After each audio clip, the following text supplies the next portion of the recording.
Hello and welcome to the Hijabi Journalist Show Edition 1. My name is Nima Nzani Kasem. Thank you for joining me. So I believe in my last show I talked about making this platform a more open platform where I shall be inviting different women from playing different roles in society to come and discuss certain issues affecting their community. So today in my show I have invited the beautiful Asli Galgalo. Asli, welcome in my show. Welcome Sana. Karibu. It's a pleasure. So I'm going to invite Asli to tell us a little about herself. I know how much she hates this question, but there is no option. She'll have to tell us a little about herself before we venture into details. Okay, most of these questions they ask in job interviews and they freak me out. So when you ask, tell me about yourself, okay, well, Asli, I'm Kenyan. Passionate about life, I'm passionate about humanity. I'm a journalist. Been practicing for a while now, just graduated last year, but been practicing while in school also. So basically, I am a big sister to 5 beautiful children, 4 girls and 1 brilliant boy. Yes, I come from Kayole in the famous Eastlands. Yeah, I work at Star TV now. Yeah. You are literally the eldest daughter. How does it feel, all that responsibility? It's awesome. Responsibility kind of sucks sometimes, but when you know what you love, when you know your responsibility, when you're taught from when you're young, I think some things are just inborn, and leadership starts from home. That's for one. So when you're a firstborn, they did so much from you. They will drain you. The kids request a lot of things from you. They think you work even if you're not working. So they're always asking for stuff. Asli nilete ice cream. You don't even have that. I know. That was way back when I was in school. But well, through struggles, through hard work, through motivation, you get to be a bigger elder sister or brother. So it's fun being an elder. Is it any kind of pressure? Like no pressure? Or... I know. It's a lot of pressure, but you have to handle it. It must be, because I feel like everyone is looking up to you and trying to follow in your steps. So if you... It's actually messy. Once you mess, everyone else messes. Yes. They have you for an excuse. Like Asli goes wrong, we all go wrong. Wow. Mm-hmm. She goes, yes, Asli did this, so I'll do this. Mbona hukumkataza? Yes. So would you say, let me ask you something, Asli. What is your biggest inspiration in life? My biggest inspiration in life? Doing what you love. A teacher once told me that when I was in high school, so he gave me this book when you're a performer in class, and he said, doing what you love is freedom. No, doing what you love is, I don't know, something he said, but loving what you do. No, doing what you love is freedom, but loving what you do is success. That is it. So I love what I do. I love doing journalism. I love doing what I do. That is basically my biggest inspiration in life. What would you say inspired you to choose journalism as a career? It's a childhood dream. When you're a child and you get up in the morning, go in front of a mirror and speak to yourself like you're broadcasting.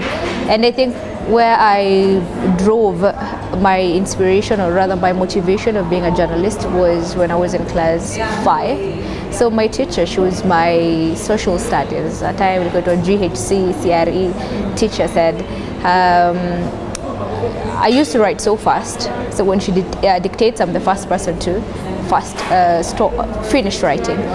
So I once asked her to pardon, like I didn't hear what she said, and she said, I thought you'd make a great journalist. What happened to you? Yes. And so from that day henceforth, I've always worked towards being a journalist. It's always been in my brain, it's always been on my mind. So whenever a teacher asks in class, like, what do you want to be when you're done with school? And they'll say, I'm a journalist. I've never said, I want to be a journalist. I have always said, I am a journalist. I think that is one of... Okay, Asli, I understand you coming from a Muslim society like me. And I'm pretty sure the Muslim society always has a lot to say about journalism as a career. Can you please give us your perception? What have people been telling you? What have they said to you concerning about that? So my good friend, I hope she will watch this sometime. Her name is Aisha Ibrahim. We went to high school together. So we visited her place. It's in Komarok. So the mom said, "What are you doing now?" That was after school. I told her I'm pursuing journalism, and she said, "I thought that was haram. Why are you doing this? Will you be on TV? Please don't be on TV." Like, could you just write articles for the newspaper? I think that is much better. Do not be on TV. Yes, do not be on TV. It's illegal. You're Muslim, you're Kushite, a lot of stuff. So I have never believed it's haram, because I've seen very many journalists who are Muslim who are on TV. There's no problem with that. People talk, people have different perspective of what it is to be a journalist, or how you should be, or how you should live as a journalist, but I think it's how you behave. Islam is not about what career you do. Islam is about the faith. It's iman. It's, how you behave, how you conduct yourself, how you behave with people. So it has nothing to do with the career. So what would you say, what would you tell young Muslim women and men who want to be journalists, but probably facing parents asking them not to be journalists, or maybe they're afraid of what society will say to them? What would you tell them right now? They should not shy away from being whatever it is that they want to be. Most of the amazing, brilliant journalists we have are Muslims. Like, that does not limit you. Your religion should not limit you from being whatever it is that you want to be in life, so long as it does not contradict, or so long as it does not fight with the religion, so long as it's nothing that it's prohibited in Islam. So long as it's nothing haram, it's not haram. Being a journalist is not haram. At least that is what I know. So would you say that religion is affecting most of the choices we make in our lives professionally? Would you say, so many people have decided to quit their dreams because they're afraid of what the religious perspective on that matter is? Would you say that religion is holding people back from being what they really want to be? I do not think so. Religion is a very important aspect in our lives, and it's something that we should all uphold, so long as you're religious. But religion actually does not dictate which career you should go into. The careers you should not venture into. Which career is even haram? Maybe theft. Literally. It is no job anyways, so I don't think religion will limit you unless you want to venture into something that is illegal, and most of the stuff that are illegal, like drug dealers, it's illegal even in law, so it's illegal in Islam. And you have things, being a stripper, that's illegal. If it's a line of work, prostitution, that's haram. We have models who say, I want to be a model. Muslim girls who want to be models, but they think Islam will limit you from being a model. The things you should, being a model, those that dress half naked, it's haram. They go bare, they do not wear the scarf, the hijab, it's haram. You cannot expose yourself. So long as we have Muslim magazines, we have people who model for Muslim fashion houses. We've seen that on Instagram, they're there. I can mention a few, but it's kind of advertisement for them. Yes. So we know very many people who do legal stuff which are not haram, which is very halal, but they model also for products in a halal way, halal products. We also have products that are not halal. Not that I'm an expert in that sector, but yes, religion, it depends on how you see religion. So it doesn't hold you back, it shapes you to be who you are, It does not. People see Islam as a hard religion, as a tough religion. It's not. It's how you see it, it's how you treat it. All right? It's one of the easiest religion to practice. Just depends on how you see it. That's true. So Asli, maybe I had you mentioning the Kushite community just a few minutes ago. Maybe you can briefly explain and tell us more. I understand you're Borana. Yeah, I remember. Just give us the little difference there is between the Borana and the Somali and the Oromo. Just explain to us. There's not much difference. Well, we all fall under the same group. We're all Kushites. We're all Muslims. Most of us are Muslims. And Boranas are Oromos. Somalis are Somalis. Most of the Boranas come from Ethiopia, and then we have several others from Kenya, that is the northern part of Kenya, and they stretch up to the Lamu side, those in Tana River. The Ormas are also Oromos, so this fall under the same group. And then we have Somalis who are in the northern part of Kenya. We're not from the northern part, we're from the eastern, the upper eastern part of Kenya. Then the Somalis are from the northeastern part of Kenya, and they're also from Somali and Djibouti. We also have Somalis in Ethiopia also. So these are just the same group of people. The Oromos speak Oromo, which is Borana. Those of Kenya say we are Borana. We speak Borana because the boundaries here in Kenya, the other ones are in Ethiopia. But we're the same people. We speak the same language. We have the same culture. We have the same beliefs. Yeah, we're the same people. Maybe you just talked about culture. Do you believe in bad culture? Yeah, there is bad culture. FGM is bad culture. Do you practice bad culture in your community? It's there, though it's like old. It's kind of an old culture. It's not there now. Some guys practice, but through the help of the government, we have local NGOs and people and the sheikhs. It's now going away, but it used to be there. It's still there. We're still fighting it, so it's not over yet. Okay, Asli, thank you. But maybe just before, we've talked about a lot of things. We've discussed education, we've discussed profession, we've discussed religion, we've discussed culture. Maybe you can give us your thoughts on empowerment, woman empowerment. What are your thoughts on woman empowerment? It's overrated. I told you this last time, but I didn't like the interview. So it's overrated. I think we are empowered. I'll give an example from the past. Just the recently released KCP results.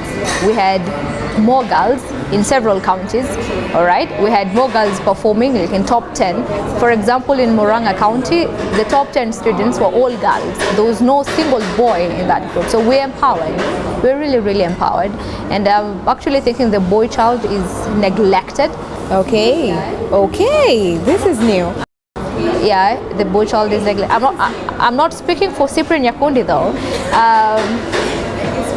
Yes, I'm speaking for me. The boy child has been neglected. We have weakened the boy child, and by this, we will have a weaker society. There's no way we can have empowered women and not empowered men.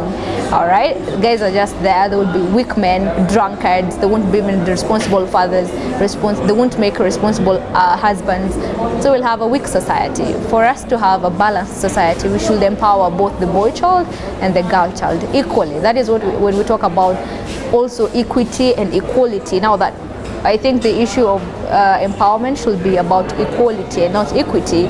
Yes, and speaking for my people and my culture, as the Oromo people, or rather the Borana people, we have a system of governance called the Gather system, which has been actually identified or recognized by UNESCO. It's an organization that empowers the woman. Every person in the society, every person in that community has a role, and the woman is empowered. The woman can do anything the man does. The women build houses. Yes. And whenever a woman is mistreated by a husband or does not get whatever it is that she's supposed to get in that community, she has a system. It's called the CK institution, where she can go complain. She can call the other women and go complain in a baraza or something. Yeah.